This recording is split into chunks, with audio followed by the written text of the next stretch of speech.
አረቄ ቤቶችን አስመልክቶ በዚህ ሰዓት ጥብቅ የተባለ መረጃ ተሰምቷል። በአዲስ አበባ ከተማ አንድም አረቄ ቤትም እንደማይኖር ተገልጿል።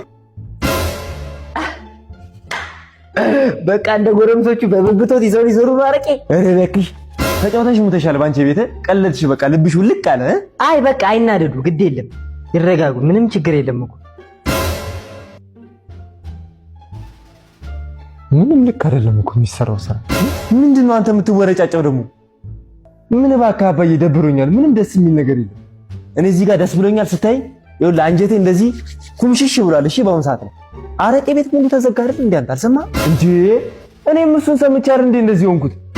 ለምን በጊዜ ገባ ብለህ አትጠይቅም እንዴ አንተ ራሱ? እንጂ በጊዜ አገባም። አዎ እዛ ነበር ማለት ነው የምታመሸው።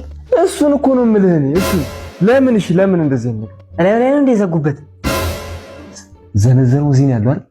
አለ ዘነዘነው። ይኸው ከስር ነው ያስቀመጥኩት። ኧረ ቶሎ የሆነ ነገር ይወስኑ። ጭራሽ እኔ ፊት መቶ አረቄ ምናምን ይለኛል።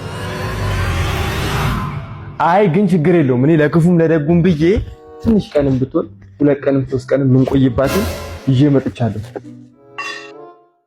አንቺ እዚህ ጋር ዘነዘና አታስቀምጪ አላልኩም? ሰው በመሃል ሊጣላ ይችላል አይደል? ሰይጣን አለ። አሁን አንስቼ ሰው ብመታስሽ እንዴት አይነት ነገር ነው? ዕቃ ሰርተሽ ወደ ውስጥ ቶሎ ወደ ኩሽና አስገቢ ብያል ነበር።